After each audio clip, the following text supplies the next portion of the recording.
Çözülememesi Türkiye'de bir yeni anayasa değişikliği konusunu gündeme getirdi. Mehmet Emin Ekmen Bey de neden bu değişiklik? Çerçeve çizdi. Ben niçin anayasa değişikliğine ihtiyaç var ve anayasasıyla birinci meclisin Türkiye'nin yeni elitlerinin İttihat Terakkici... İkinci Dünya Savaşı bittiği zaman dünyada demokratik bir düzen kurulmaya başladı Amerika'nın öncülüğünde. Fakat enteresan bir gelişme daha oldu. İkinci Dünya Savaşı'ndan sonra mağlup devletlerin anayasaları ve devlet nizamları galip devletler tarafından yazıldı. Yani İtalya, Japonya, Almanya gibi devletlerin anayasaları bizzat galip devletler eliyle yazıldı. Burada da şöyle, bu devletler bir daha yerinden kımıldayamasın ve galip devletlerin yani Amerika'nın kontrolünde olsun. Aslında biz savaşa girmediğimiz halde, mağlup devletler safında olmadığımız halde 60 ihtilaliyle beraber Türkiye Anayasası da doğrudan şey gibi yazıldı. Yani o mağlup devletlerin anayasası gibi bir bürokratların ve devletin kontrolünde olan bir devlet sistemi ve anayasa sistemi, halkın eline geçme ihtimali olmayan bir sistem ve aynı zamanda da bu network'ün Batı ile sağlam ilişkisi gözetilerek bir anayasa yapıldı ki biz hala 60'ta yapılan anayasanın sancısını çekiyoruz diyebiliriz. Bir de şeyden bu yana, Osmanlı'dan bu yana, bugüne kadar ne zaman Şerif Mardin'in bir ifadesi vardı. Osmanlı'dan bugüne kadar yapılan bütün tartışmalarda iki eksen oluşmuştur. Muhafazakârlar ve batıcılar. Halil İnalcık Hoca buna bir şey daha ekler. Merkez çevre tartışması.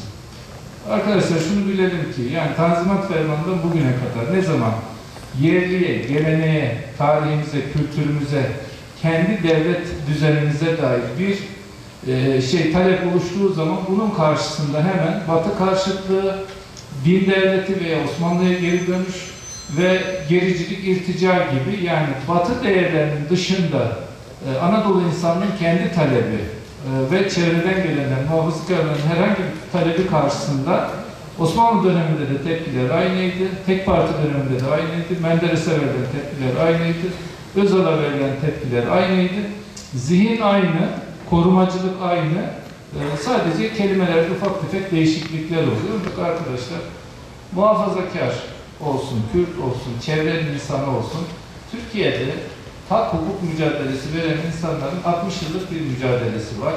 Ve merkezdeki elitler de kendilerine gasp ettiği bu hakları ve hürriyeti Anadolu insanlara vermek istemiyorlar. Ve şu ortaya çıktı ki bu hak gaspında ve hürriyet gaspında Anadolu insanının kendi devletin kendi elinde yönetmesine imkan vermek istemeyen anlayış ve Batı'yla da bizimkilerin ortak olduğunu gösteriyor. Bu bir mücadeledir, 60 yıllık bir özgürlük mücadelesidir. Ve ben şuna inanıyorum, yönetim sisteminin yani yürütmenin halkın eline geçmesi, parlamentonun halkın eline geçmesi, dolaylı olarak yargının halk tarafından yönetilmesi 60 yıllık reform mücadelesinin bir devamıdır. Ve bu şeyin yani evetle beraber sonuçlanmasında daha birlikli bir Türkiye, daha problem çözen bir Türkiye oluşturacak. Anayasal boyutu üzerinde birileri tartışmayı o maddeler üzerinden özellikle Kürt meselesini yoğunlaştırmaya çalışıyor. Bunun çok ötesinden bir şey. Durum bizim yaşadığımız, özellikle Türklerin ve muhafazakarların yaşadığı durum bu. Tümünün toplamı güçlü bir kurumsal siyasal liderliği öngördüğü için bu da bizim açımızdan hayati bir mesele olduğu için sorunun çözümünün anahtarıdır diye düşünüyorum. Yoksa siz dünyanın en iyi anayasasını da yaparsanız eğer güçlü bir liderliği ve bölgesel aktörlerin yoktur hale getirmeyen bir durumu yaratmamışsanız o zaman diliminde onu çözmeye muktedir değilsiniz.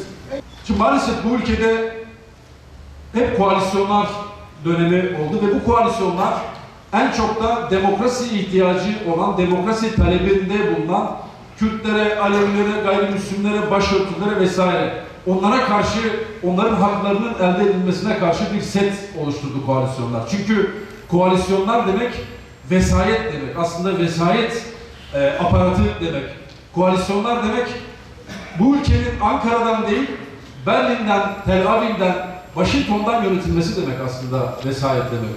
Çünkü koalisyonlar vesayet oluşturuyor, koalisyonlar tek başına iktidarı engelliyor ve dolayısıyla tek başına iktidar olamayanlar, koalisyona mahkum olanlar Güneş Motel'de farklı pazarlıklara giriyorlar ve dolayısıyla demokrasi talebi olan, dil ve kimliği üzerinde baskı hisseden, inancı üzerinde baskı hisseden kitleler, toplum kesimleri maalesef koalisyonların vesayetçi tarafına kurban gidiyor. Kürtleri ilgilendiren taraflardan bir tanesi bu. Koalisyonlar sona erecek. Çünkü koalisyonların sona ermesi demek, Kürtlerin kucaklanması demek. Başörtülerin, Ermenilerin, gayrimüslimlerin veya bu ülkede demokrasi talebi olan herkesin aslında daha merkeze gelmesi demek. İşte Şerif Mardin'in çevre merkez ilişkisinde çevrenin demokrasi araçlarını kullanarak merkeze gelmesi demek. Bir başka husus, Cumhurbaşkanlığı hükümet sistemi Kürtlere parmak sallayan siyasi partilerin tarihe gömülmesini sağlıyor. Çünkü bu ülkede Kürt meselesi hep kullanıldı. Bu ülkede Kürtlerin meselesi, Kürtlerin kanı, maalesef Kürtlerin canı, Kürtlerin gençleri bir başkası tarafından, bir başkaları tarafından sömürüldü ve rantı kaymağa geldi. Mesela bu ülkenin vesayetçi kurumları, bu ülkenin gladyosu, bu ülkenin derin devleti Kürtlerin meselesi üzerinden varlık buldu ve oksijen soldu. Kürtlerin meselesi var oldukça, Kürt meselesi çözümsüzlüğe kavuştukça, çözümsüz kaldıkça derin devlet rutin dışına çıktı ve geniş kitlelere yayıldı. Bütün kurumlara yayıldı. Ama Kürt meselesi ne zaman çözülmeye başladı? İyi dikkat edin. İlk başta Kürt meselesinden palazlanan kesimler buna itiraz etti. Dolayısıyla şunu söyleyebiliriz. Bu sistem, evet belki Zeki Müren bizi görmeyecek ama bu sistemde biz Kürtleri yok sayan siyasi partilerin tarihin karanlığa gömüldüğünü göreceğiz. Değerli arkadaşlar, şu elimdeki 1982 Askeri İhtilal Anayasası. 82 Anayasası modeli geçmiş, motoru bozulmuş, hakikaten yağ yakmakta olan askeri bir araçtır. Bundan dolayı her yönünü değiştirmek zorunda.